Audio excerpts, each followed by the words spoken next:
Queridos amigos y amigas, hermanos y hermanas en la fe, cristianos teócratas, saludos cordiales a todos ustedes. En esta ocasión, en la semana del 5 al 11 de agosto de 2024 en la cual nos encontramos, nos corresponde estudiar el artículo de estudio número 22, cómo tener un noviazgo de éxito. Y bueno, este artículo venía muy en relación con el anterior de la semana pasada, en el que se trataba cómo buscar una persona adecuada para casarte. Así que, mientras el artículo anterior daba consejos para poder encontrar al candidato o candidata adecuado, en esta ocasión se aconseja, basado en la Biblia, cómo tener un noviazgo de éxito. Así que vamos a analizarlo porque ciertamente contiene consejos muy buenos basados en la Biblia que a todos nosotros los cristianos teócratas nos conviene examinar. Bueno, el noviazgo puede ser realmente una época de la vida muy bonita, emocionante, y sin lugar a dudas, si uno ya está saliendo con alguien en quien uno tiene interés, de seguro uno quiere que la relación vaya bien. El caso de una persona llamada Alessio cuenta que disfrutó mucho de conocer a su esposa cuando eran novios, pero dice que también hubo retos. Por lo tanto, vamos a tratar en este artículo sobre consejos bíblicos que pueden ayudar a las parejas a tener un noviazgo de éxito. Lo que hay que tener presente es que el noviazgo es un proceso de transición entre la soltería y el posible matrimonio. En realidad, el noviazgo te puede llevar al matrimonio o también puede terminar en la ruptura de la relación, porque es un proceso de transición en el que se pone en juego dejar atrás la soltería o quizás un periodo en el que uno ha estado solo después de haber experimentado la viudez o estar divorciado, pero al fin y al cabo, bíblicamente hablando, uno está solo y con una disposición y una posibilidad a casarse. Entonces, para poder pasar de la soltería o del estar solo a casarse, es lo que se conoce como el noviazgo. Pero el noviazgo, si es que llega a terminar en un matrimonio, bueno, la boda constituye una ceremonia sagrada, especial, en el que los contrayentes, los novios, hacen una promesa solemne ante Jehová, un voto de amarse y respetarse mientras vivan.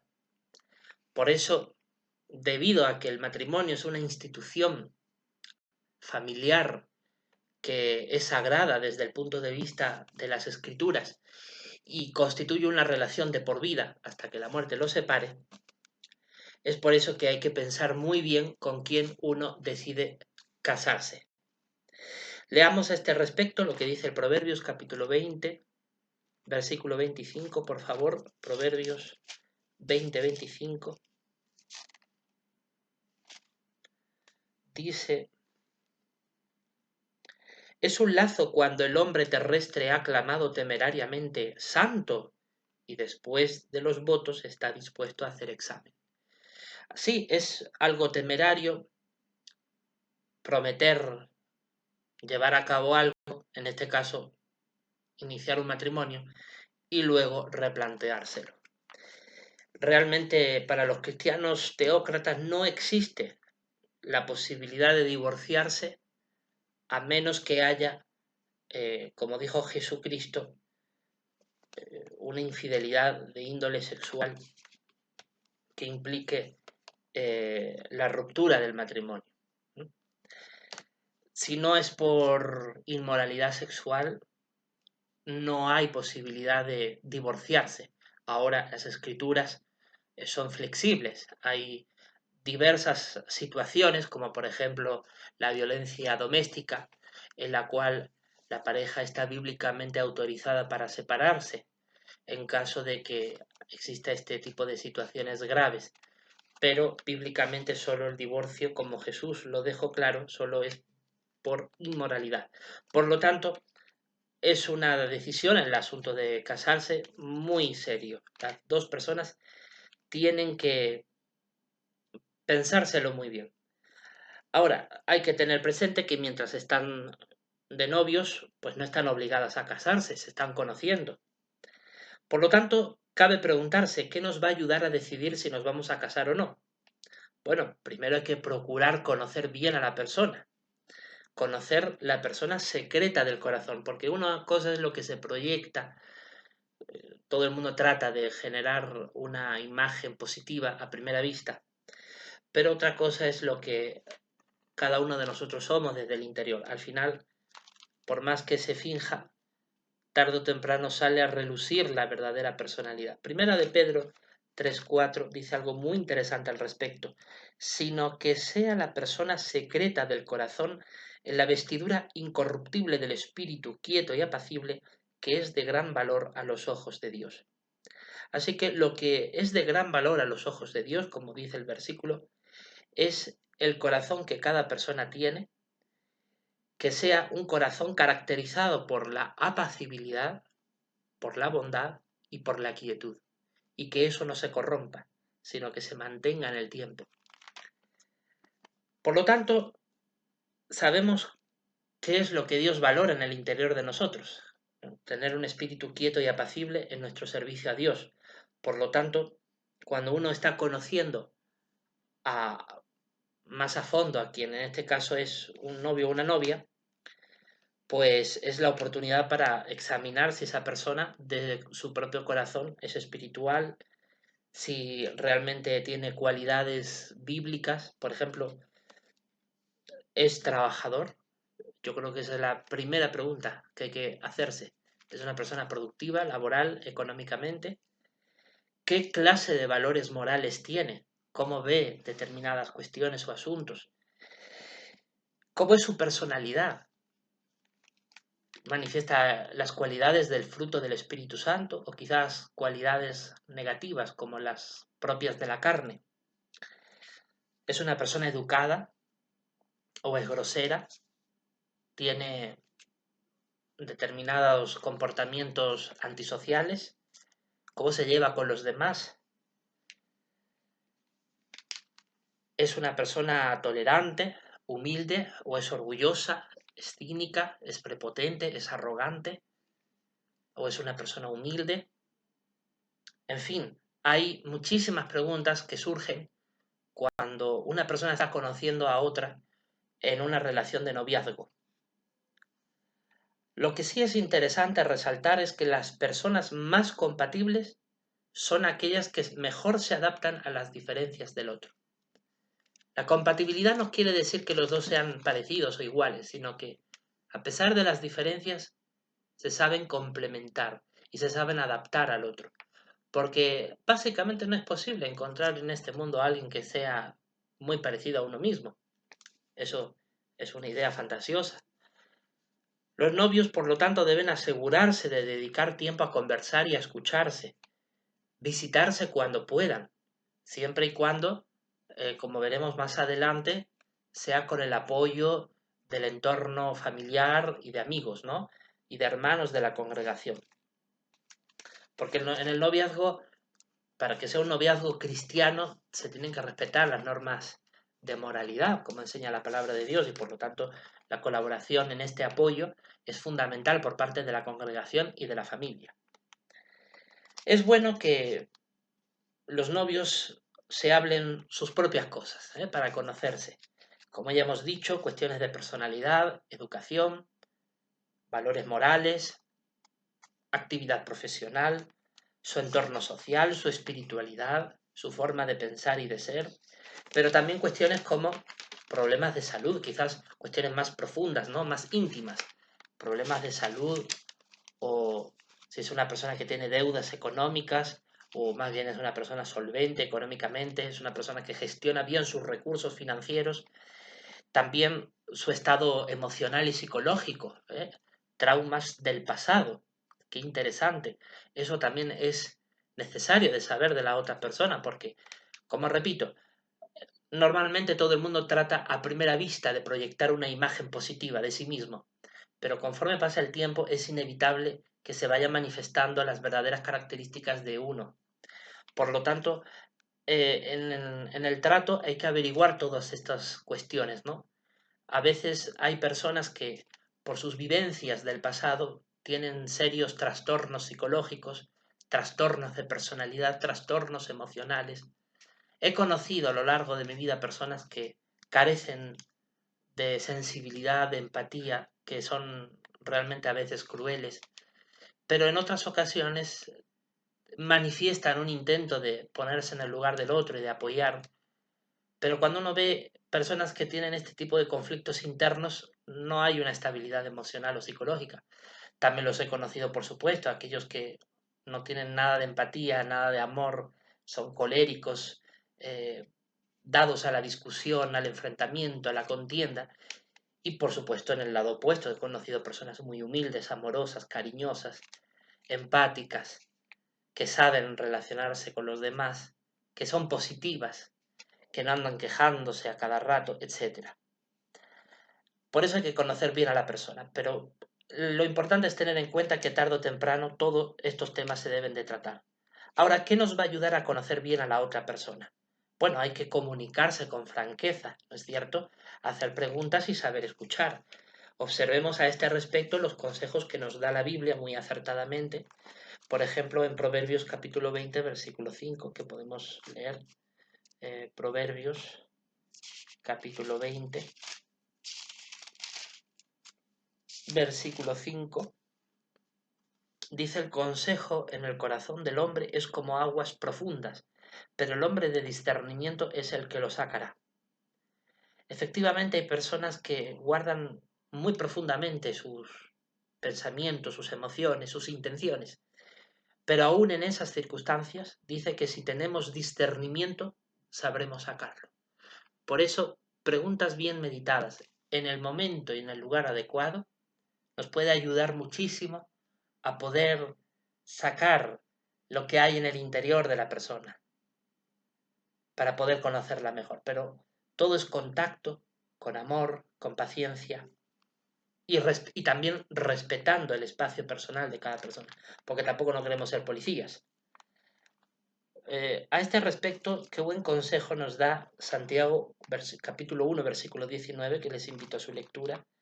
Santiago, capítulo 1, versículo 19, dice: sepan esto, mis amados hermanos, todo hombre tiene que ser presto en cuanto a oír, lento en cuanto a hablar y lento en cuanto a ira. La Biblia es muy clara. Hay que ser lento en cuanto a la ira y en cuanto al hablar. Y más bien estar atento a poder escuchar y poder atender a los demás.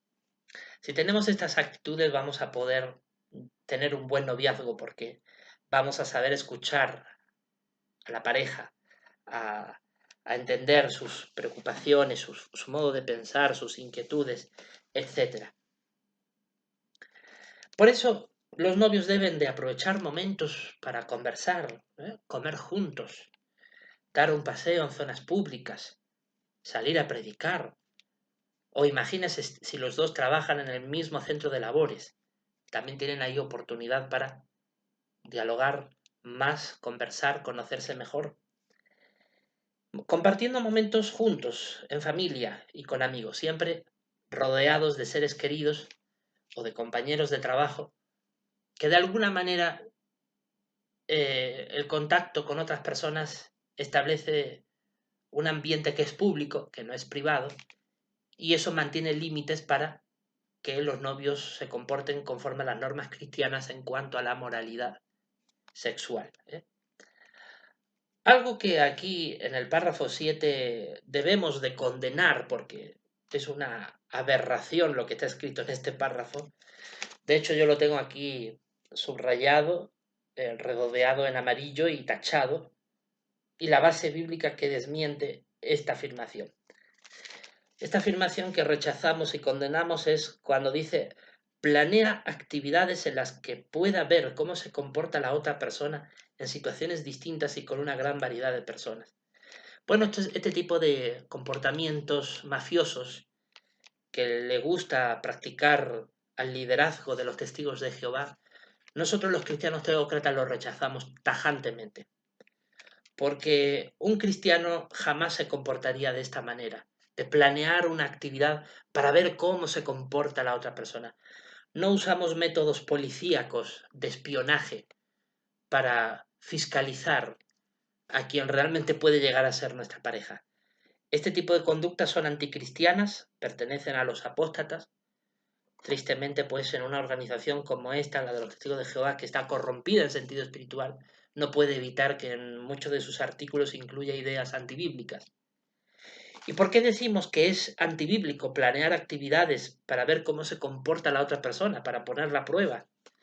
Porque Santiago capítulo 1, versículo 13 nos marca lo que más bien Dios piensa al respecto.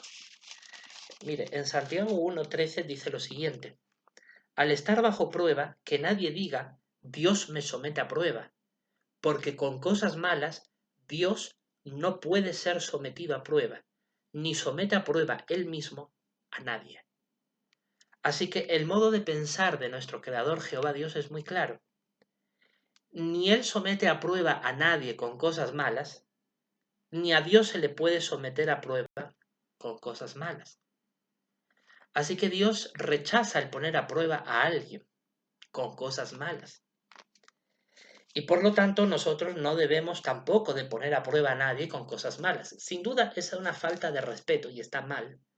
El poner a prueba a una persona para ver cómo se comporta. Eso es propio de los policías, de los espías, que tienen que cumplir sus obligaciones legales para perseguir el crimen. Pero nosotros no estamos persiguiendo el crimen, nosotros lo que estamos es observando a nuestra pareja, a quien va a llegar a ser nuestro esposo o esposa, ¿no? Dependiendo de quién hablemos. Entonces, nosotros cuando queremos conocer a nuestra pareja como novios, lo que queremos es observarla de manera natural, en momentos en el que coinciden los dos novios, ¿no? Momentos en que comen juntos, salen a pasear juntos, o quizás están en el centro de labores trabajando juntos, predicando juntos, en actividades de la congregación cristiana teócrata, entre otras. Es decir, nosotros de manera natural observamos a quien es nuestro novio, nuestra novia, y lo observamos de manera natural, sin fiscalizar, para ver cómo se comporta y poder conocer su forma de ser. Pero no andamos como policías, no andamos como espías para fiscalizar todo lo que la persona haga. Por eso es profundamente antibíblico eso de planear actividades en las que pueda ver cómo se comporta esa persona. Eso de planear actividades, eso de conspirar y confabular una circunstancia para ver cómo se comporta, ese poner a prueba a la persona, me parece una falta de respeto, me parece que es antibíblico, Santiago 1:13, como ya hemos leído. Ni Dios pone a prueba a nadie, ni a él se le pone a prueba. Dios no acepta eso de poner a prueba a los demás. Algunos dicen que lo que Dios hizo en el jardín del Edén fue poner a prueba a Adán y Eva. No fue ponerlos a prueba, fue ponerles una ley que tenían que obedecer. Pero no era ninguna prueba, no era una prueba de lealtad, era una ley que tenían que cumplir, listo.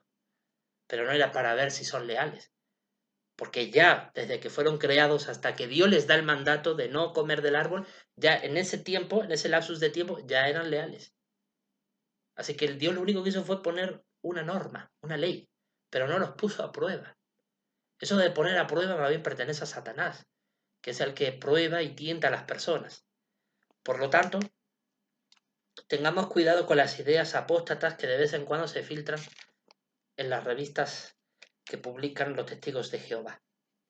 Los cristianos teócratas no planeamos actividades para ver cómo se comporta quien va a llegar a ser nuestro cónyuge. Por el contrario, de manera natural la observamos en actividades en común que tengamos, como decimos, momentos que se comparten con familiares, amigos, actividades religiosas como predicar, las reuniones o dar un paseo en zonas públicas, comer juntos, conversar. De manera natural se observa a la persona. Pero eso de planear actividades para ver, eso le pertenece a los fariseos sectarios, a los apóstatas, a los que tienen la mente retorcida para escribir este tipo de ideas malvadas, ¿no? Ahora, dejando claro esa idea, es bueno que los novios dediquen tiempo a la adoración en familia para que Dios sea parte esencial de su matrimonio. Por ejemplo, mi familia y yo, bueno, tenemos este canal de YouTube, Adoración en Familia, donde no solamente quien les habla graba los análisis de estos artículos de estudio de la Atalaya, sino que detrás de cámaras, pues junto a mi familia analizamos enseñanzas bíblicas, pasajes de las Escrituras e incluso algunos artículos que publican los testigos de Jehová para extraer lo positivo de la enseñanza bíblica de adorar a Dios, poder practicar los mandatos bíblicos, los consejos de la Biblia y de esta forma, como familia, adorar a Dios y hacer que Dios forme parte de nuestras vidas. Sin duda es una excelente sugerencia. Por lo tanto, los novios pueden practicar eso desde ya. No necesitan hacerlo cuando llegue el matrimonio, sino desde ya. Siendo novios, pueden empezar a estudiar juntos la Biblia, ¿no? Compartir análisis bíblicos en su adoración en familia, porque como novios ya han dado un paso muy importante para llegar a ser familia. Por lo tanto, es importante que aprovechen el tiempo desde ahora para adorar a Dios juntos y así observan cómo es la espiritualidad de la otra persona. Ahora, ¿qué ocurre cuando los novios deciden no formalizar una relación de noviazgo? Y entonces surge la pregunta, ¿a quién se lo van a contar? Bueno, sin duda alguna, los primeros que deben de saberlo son los familiares, pero también los amigos maduros. Familiares y amigos cercanos, pues tienen derecho a conocer la relación de noviazgo que dos pretendientes están llevando a cabo. Ahora son ellos, los novios, quienes van a decidir en qué momento y a quiénes específicamente se lo van a decir. Hay familiares con los que se tiene más confianza que con otros y lo mismo pasa con los amigos, ¿no? Ahora, otra pregunta importante, ¿qué nos ayudará a tener un noviazgo limpio? Bueno, lo que nos va a ayudar a tener un noviazgo limpio, para los que estén en ese proceso, es el principio bíblico de 1 Corintios capítulo 6, versículo 18. Leamos, por favor. 1 Corintios capítulo 6, versículo 18. Huyan de la fornicación. Todo otro pecado que el hombre cometa está fuera de su cuerpo, pero el que practica la fornicación peca contra su propio cuerpo. Así que la Biblia es muy clara. Hay que huir de la fornicación porque es un pecado que se atenta contra nuestro propio cuerpo. Un cuerpo que es santo a la vista de Dios. Porque dice el versículo 19 que el cuerpo que nosotros somos es el templo del Espíritu Santo. Es decir, en el caso de los ungidos, y yo como cristiano ungido lo digo con toda propiedad, el Espíritu Santo mora en uno. Este cuerpo de carne y hueso es parte de ese templo donde mora el Espíritu Santo.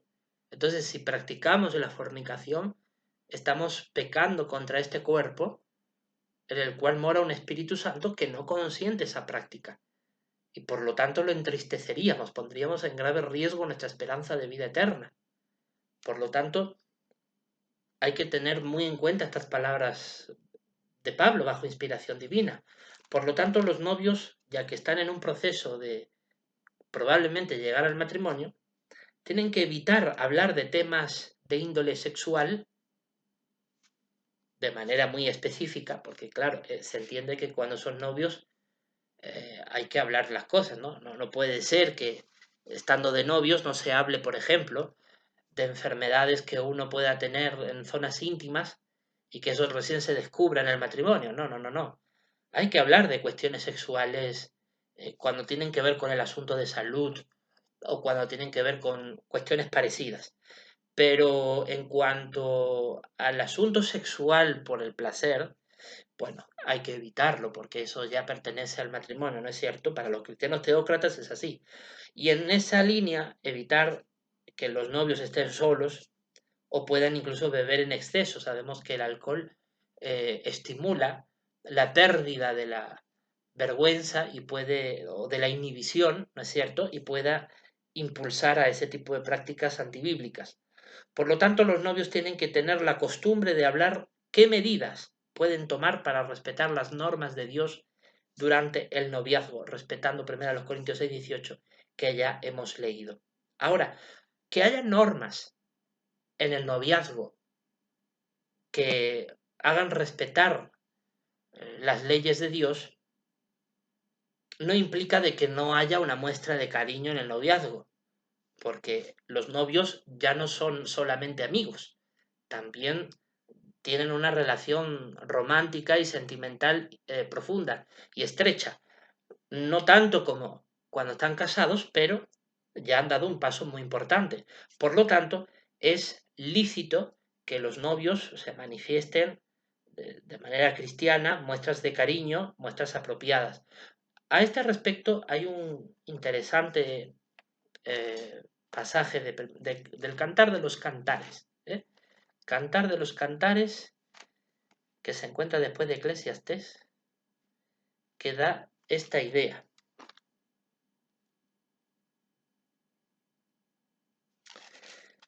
El Cantar de los Cantares.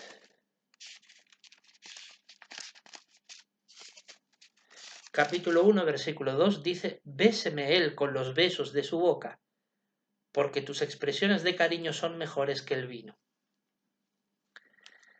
Bueno, el ser humano tiene varias zonas erógenas, ¿eh? Según la ciencia médica, las zonas erógenas son aquellas donde el cuerpo humano tiene más terminaciones nerviosas, donde son fuente también de placer y de mayor contacto con el mundo exterior. Entre las zonas erógenas, pues suele estar la zona del ano, la zona genital y la zona bucal. Entonces son zonas donde el cuerpo humano tiene, digamos, más terminaciones nerviosas y sirven en muchas ocasiones para, dentro de una relación sexual, para la estimulación del placer y de otra serie de sensaciones. Entonces, cuando aquí el Cantar de los Cantares 1, capítulo 1, versículo 2, habla de los besos de su boca, no se refiere a besar en la boca, sino que se refiere a que el beso se hace con la boca, ¿no? Entonces, resumiendo, los novios pueden besarse, un beso en la mejilla, o un abrazo, o una caricia en el rostro. Sí, son muestras de cariño apropiadas para un cristiano teócrata. Ahora, lo que no es apropiado es un beso en la boca, porque como dije antes, son zonas erógenas que estimulan el deseo sexual y un beso en la boca puede llevar a algo más. Y para evitar eso, mejor eso no se hace. Sí es cierto lo que aquí menciona en el asterisco de la página 29, que también lo recoge nuestra Constitución.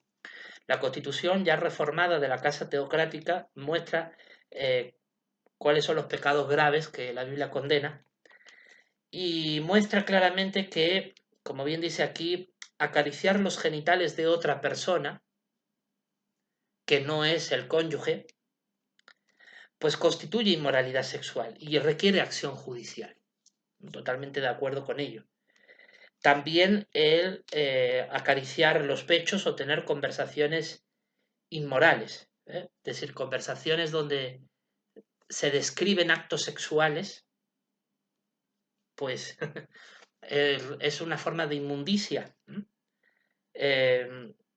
Conversaciones donde se describe lo que uno ya está imaginando para hacer actos sexuales es una forma de inmundicia y es pecado grave. Y por supuesto el acariciar los genitales, o sea, no es necesario llegar al coito o al acto sexual, pero tan solo el hecho de acariciarlos pues constituye pecado grave. Por supuesto que lo que no es pecado grave es que un doctor, un médico, pueda manipular con únicamente fines médicos los genitales porque haya que hacer una inspección para ver determinadas cuestiones, ¿no? Pero eso es por una finalidad médica. Lo que la Biblia condena es la finalidad sexual, que es lo que no se debe de hacer como cristianos teócratas, y en caso de que un cristiano teócrata lo haga, evidentemente requiere acción judicial, ¿m? Para juzgar pecados graves, obviamente. ¿Y qué pasa si entre los novios surgen problemas o desacuerdos? Bueno, hay que tener presente que todas las parejas tienen desacuerdos. No existen las parejas perfectas. Incluso un matrimonio también suele tener sus diferencias de opinión. Sin embargo, un matrimonio ejemplar dentro de la congregación cristiana teócrata trabaja en equipo. Ahora, la clave no es tener diferencias de opinión o desacuerdos, porque eso siempre va a haber dentro de la imperfección. La clave está en cómo se enfrentan esos problemas, porque la manera en cómo se aborda va a indicar cómo luego va a ser durante el matrimonio. Así como se hace en el noviazgo, así va a ser en el matrimonio. Entonces, cabe preguntarse a este respecto preguntas muy interesantes. ¿Los novios hablan sus cosas con calma y con respeto? ¿Admiten enseguida que han cometido un error? ¿Se esfuerzan por mejorar? ¿Saben ceder, pedir disculpas y perdonar? Porque habla muy mal de alguien que se altera inmediatamente cuando habla, o que no es capaz de hablar con respeto, o cuando no quiere admitir su error a pesar de que es tan evidente, o cuando alguien siempre quiere tener la razón y no se esfuerza por ceder, por buscar la paz, por... No se trata, como decían en el Perú, de ser un saco largo, ¿no? Un novio que a todo le diga que sí a la novia, o de ser una sometida, ¿no? Donde ella a todo le diga que sí al novio. No, se trata de saber entenderse, saber respetar. Unas veces cederá uno, otras veces cederá el otro. Los desacuerdos y las discusiones, si esto es constante en el noviazgo, lo mejor es terminar el noviazgo. Porque un noviazgo que se caracteriza por las peleas es un anticipo de un matrimonio infernal que no va a durar. Y de hecho en el mundo no duran, ¿no? Porque hay matrimonios que tristemente no solo terminan en divorcio, sino también terminan en muerte, muerte prematura, cuando uno de los dos trágicamente le quita la vida al otro, porque han llevado adelante una relación que probabilísimamente desde el primer comienzo ya estaba condenada al fracaso, porque no se prestó atención a las normas bíblicas. Por eso, cuando el noviazgo va mal, lo mejor es poner fin de manera pacífica, de manera consensuada, pero ponerle fin, ¿eh? Y cada uno por su lado y saber respetarse. ¿Cuánto debe durar el noviazgo? Bueno, depende en realidad de cada persona. La clave está en tomarse el tiempo que uno necesita para conocer bien a la otra persona. El tiempo no lo puede marcar eh, una organización religiosa, no lo puede marcar la costumbre de la comunidad o la tradición familiar. Por ejemplo, aquí en el entorno donde vivo, siempre solía escuchar a algunos hermanos testigos de Jehová, no a todos, que el noviazgo debía de durar prudencialmente 2 años. Pero ese margen de tiempo, básicamente algunos se lo inventan, porque eso no está en la Biblia. Cada persona tiene que determinar el tiempo. Por supuesto que 2 o 3 años, no vamos a negarlo, es un tiempo prudente y adecuado, pero quizás también puede serlo un año, depende de cada persona, porque también hay que ver los antecedentes, ¿no? De cada uno. Si los novios llevan toda la vida conociéndose, quizás un noviazgo demasiado extenso no tiene ningún sentido. Y más por el contrario, si los novios son personas que recién se conocen, que no tienen demasiado tiempo interactuando, conociéndose entre ellos, quizás necesiten más tiempo. Al final depende de cada persona. Bien, pues yo creo que son consejos muy buenos realmente para los novios. Ahora cabe preguntarse qué podemos hacer nosotros si vemos a una pareja de novios que se están conociendo, cómo podemos ayudarlos. Bueno, aquí da excelentes sugerencias, por ejemplo, invitarlos a salir, a comer o incluso a nuestra adoración en familia. Así que ellos se pueden conocer mejor. sin estar solos. Por ejemplo, en algún momento he pensado invitar a algunos miembros de la Congregación Cristiana Teócrata para que compartamos juntos en este canal nuestras reflexiones sobre asuntos y enseñanzas bíblicas. Y por qué no, si hay alguna pareja de novios que en algún momento esté presente en la Congregación Cristiana Teócrata, ¿por qué no invitarlos a este canal de YouTube para que puedan compartir con todos ustedes sus experiencias, ¿no? Y la reflexión sobre las enseñanzas bíblicas? Yo creo que eso es algo muy, muy interesante, muy bonito de hacer.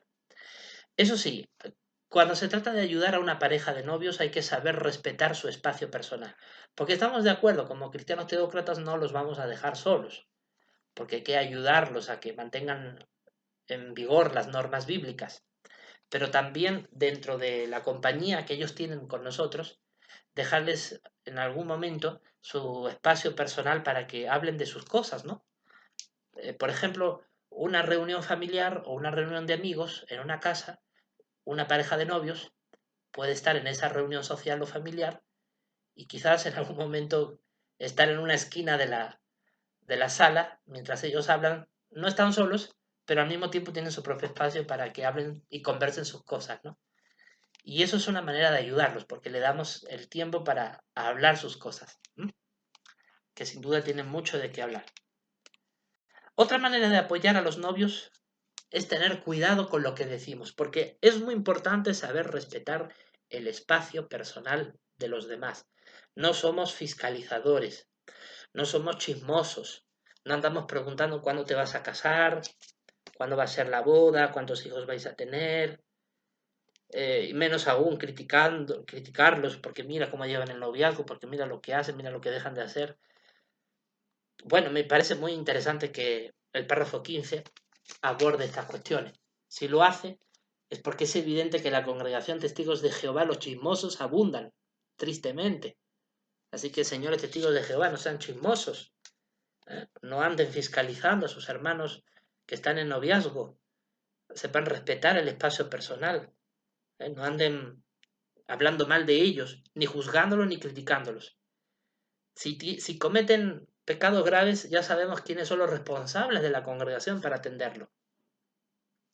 Pero hay que saber respetar, ¿no?, el espacio personal para no hacer sentir mal a nadie. Podemos a este respecto leer lo que dice Proverbios capítulo 12, versículo 18. Leamos a este respecto. Proverbios capítulo 12, versículo 18. Existe el que habla irreflexivamente como con las estocadas de una espada, pero la lengua de los sabios es una curación. Así que no queremos ser irreflexivos con nuestros labios, queremos más bien curar con nuestras palabras. Y para ello queremos tener tacto, cuidado, discernimiento y sabiduría en cómo hablamos, porque queremos ayudar, no queremos derrumbar. ¿Y qué ocurre si una pareja de novios decide romper? Bueno, es que para eso sirve el noviazgo, para determinar si los lleva al matrimonio o si por el contrario es mejor terminar la relación porque no iba a funcionar un posible matrimonio. Pues cuando una pareja de novios decide hacer eso, es muy adecuado, como dice el párrafo 16, respetar su decisión, no averiguar eh, cuestiones personales que no nos incumben, ni tampoco tomar partido por uno o por otro. No somos ni celestinos, ni casamenteros, ni jueces. Somos amigos, somos hermanos en la fe y estamos para apoyar hasta donde podamos apoyar. Lo que hay que pensar es que si el noviazgo termina, bueno, cumplió su propósito, los ayudó a tomar una buena decisión. Lo importante es siempre apoyarlos dentro de nuestras posibilidades. ¿Y qué ocurre si usted que me escucha, pues está en una relación de noviazgo con quien puede llegar a ser su pareja? Bueno, siga esforzándose por conocer bien a esa persona a la cual usted tanto ama. De esa manera podrá tener un noviazgo de éxito y así los dos podrán tomar una buena decisión. ¿Cuál es un noviazgo de éxito? Un noviazgo donde se respetan, se aman, se apoyan, se quieren, se conocen y terminan por consolidar un sentimiento romántico que puede definir si los lleva al matrimonio o quizás no pueda prosperar y termina por ponerle fin a la relación de noviazgo. En cualquiera de los casos, el noviazgo habrá cumplido su propósito. Y de esta forma se puede tener un noviazgo de éxito. Pues muchísimas gracias, queridos amigos, queridos hermanos. Ha sido un placer compartir con ustedes este artículo de estudio de la Atalaya y pues nos vemos en la próxima semana.